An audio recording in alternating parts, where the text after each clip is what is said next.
ಎಲ್ಲರಿಗೂ ನಮಸ್ಕಾರ. ಅಡುಗೆ ಮನೆ ಯೂಟ್ಯೂಬ್ ಚಾನಲ್ಗೆ ಎಲ್ಲರಿಗೂ ಸ್ವಾಗತ. ಫ್ರೆಂಡ್ಸ್, ಇವತ್ತು ನಾನು ನಿಮಗೆ ಸಿಂಪಲ್ಲಾಗಿ ಶಾವಿಗೆ ಪಾಯಸನ ದೇವರ ನೈವೇದ್ಯಕ್ಕಾಗಿರ್ಬೋದು, ಯಾರಾದರೂ ಗೆಸ್ಟ್ ಬರ್ತಾರೆ ಅಂದರೆ ಸಡನ್ಲಿ ಮಾಡೋವಂತಹ ತುಂಬ ಸಿಂಪಲ್ ರೆಸಿಪಿನ ಶೇರ್ ಮಾಡ್ತಾ ಇದ್ದೀನಿ. ಶಾವಿಗೆ ಪಾಯಸ ಮಾಡೋದು ತುಂಬಾ ಈಸಿ. ಹಾಗೆ ಇದರಲ್ಲಿ ಏನಂದರೆ ಸಕ್ಕರೆ ಬದಲಿಗೆ ನಾನಿಲ್ಲಿ ಬೆಲ್ಲನ ಯೂಸ್ ಮಾಡ್ಕೋತಾ ಇದ್ದೀನಿ.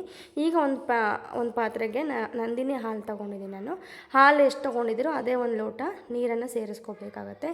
ಈ ರೀತಿ ಹಾಲನ್ನು ಚೆನ್ನಾಗಿ ಮಳ್ಳಿಸ್ಕೊಂಡು ಕುದಿಸ್ಕೊಂಡ ನಂತರ ಶಾವಿಗೆನ ನಾವು ಸೇರಿಸ್ಕೋಬೇಕಾಗತ್ತೆ. ಶಾವಿಗೆ ನಾನು ಹುರಿದಿರೋ MTR ಶಾವಿಗೆನ ತೊಗೊಂಡಿದ್ದೀನಿ. ಸೊ ಇನ್ ಕೇಸ್ ಮಾಮೂಲಿ ನಾರ್ಮಲ್ ಶಾವಿಗೆ ಅಂದರೆ ನೀವು ಲೈಟಾಗಿ ಬಾಣಲೆಲ್ಲೇ ಹುರ್ಕೊಂಡ್ರೆ ಸಾಕಾಗತ್ತೆ. MTR ಶಾವಿಗೆ ಆದರೆ ಹುರಿಯೋದೇ ಬೇಡ, ಹಾಗೇ ಹಾಕೋಬೋದು. ನೋಡಿ, ಈ ರೀತಿಯಾಗಿ ಹಾಕಿ ಸ್ವಲ್ಪ ಒಂದು 5% ಶಾವಿಗೆ ಬೇಯೋ ತನಕ ನಾವು ವೆಯ್ಟ್ ಮಾಡಬೇಕು. ಕೈಯೆಲ್ಲ ಈ ಥರ ಆಡಿಸ್ತಾ ಇದ್ದರೆ ನಮಗೆ ತಳ ಹಿಡಿಯಲ್ಲ. ನೀವು ಒಂದ್ಸರಿ ಟ್ರೈ ಮಾಡಿ. ಹಾಗೆಯೇ ಇದಕ್ಕೆ ನಾನು ಫ್ಲೇವರ್ಗೋಸ್ಕರ ಒಂದು 2 ಏಲಕ್ಕಿ ಹಾಗೆ ಒಂದು 2-3 ಲವಂಗನ ಹಾಕ್ಕೊಂಡಿದ್ದೀನಿ. ಘಮ್ ಅಂತ ಸ್ಮೆಲ್ ಬರುತ್ತೆ, ತುಂಬ ಚೆನ್ನಾಗಿರುತ್ತೆ ಫ್ಲೇವರ್ಸು. ಹಾಗಾಗಿ ಹಾಗೆಯೇ ಇದಕ್ಕೆ ನೀವು ತುಪ್ಪದಲ್ಲಿ ದ್ರಾಕ್ಷಿ ಗೋಡಂಬಿ ಕೂಡ ಹುರಿದು ಹಾಕೋಬಹುದು. ಬಟ್ ನಮ್ಮ ಮನೇಲಿ ನಾವು ಅದು ಅಷ್ಟು ಇಷ್ಟಪಡಲ್ಲ ಅಂದ್ಬಿಟ್ಟು ನಾವು ಹಾಗೆ ಪ್ಲೇನ್ ಪಾಯಸನ ಮಾಡ್ತಾ ಇರೋದ್ರಿಂದ ಹಾಕಿಲ್ಲ, ಅದೊಂದು ಸ್ಕಿಪ್ ಮಾಡ್ಕೊಂಡಿದ್ದೀನಿ ನಾನು. ನೀವು ಬೇಕಾದ್ರೆ ತುಪ್ಪದಲ್ಲಿ ಹುರಿದು ಹಾಕ್ಕೊಳ್ಳಿ. ಈಗ ನಾವು 1 ಕಪ್ ಬೆಲ್ಲನ ಸೇರಿಸ್ಕೊತಾ ಇದ್ದೀವಿ.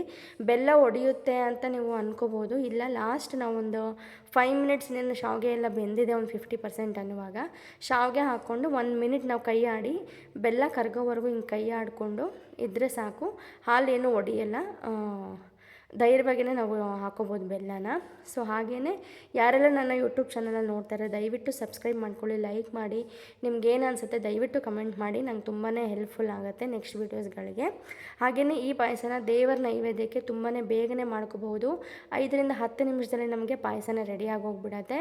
ಹಾಗೆಯೇ ಯಾರಾದ್ರು ಗೆಸ್ಟ್ ಬರ್ತಾಯಿದ್ದಾರೆ ಅಥವಾ ಸಡನ್ಲಿ ಬಂದರು ಅಂದರೆ ಕಾಫಿ ಟೀ ಬದಲು ಈ ರೀತಿಯ ಶಾವಿಗೆ ಪಾಯಸನ ಮಾಡಿಕೊಟ್ರು ಗೆಸ್ಟ್ ಕೂಡ ತುಂಬಾ ಇಷ್ಟಪಟ್ಟು ತಿಂತಾರೆ.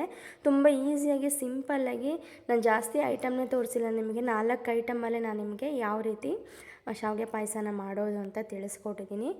ಈಗ ನೋಡಿ, ಈ ರೀತಿ ಮಳ್ಳಬೇಕು. ಒಂದು ಸ್ವಲ್ಪ ಮಳ್ಳಿದ ತಕ್ಷಣ ನಾವು ಆಫ್ ಮಾಡಿಕೊಂಡ್ರೆ ಸಾಕಾಗುತ್ತೆ.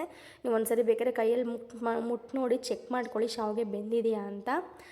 ತುಂಬಾ ರುಚಿಕರವಾಗಿರುತ್ತೆ. ಹಾಗೆಯೇ ಮಕ್ಕಳು ಯಾರಾದರೂ ಹಾಲು ಕುಡಿಯಲ್ಲ ಅನ್ನೋರು ಬೇಕಾದ್ರೆ ಈ ರೀತಿ ಶಾವಿಗೆ ಪಾಯಸ ಮಾಡಿಕೊಟ್ರೆ ಖಂಡಿತವಾಗ್ಲೂ ತುಂಬಾ ಇಷ್ಟಪಟ್ಟು ತಿಂತಾರೆ. ತುಂಬ ಚೆನ್ನಾಗಿ ಕೂಡ ಇರುತ್ತೆ, ತುಂಬ ಟೇಸ್ಟಿಯಾಗೂ ಇರುತ್ತೆ. ನಾನು ಹೇಳಿದ ರೀತಿ ಒಂದ್ಸರಿ ಟ್ರೈ ಮಾಡಿ ನೋಡಿ. ಫೈನಲಿ ಇವಾಗ ನಾನು ಸರ್ವಿಂಗ್ ಬೌಲ್ಗೆ ಹಾಕ್ಕೊಂಡಿದ್ದೀನಿ.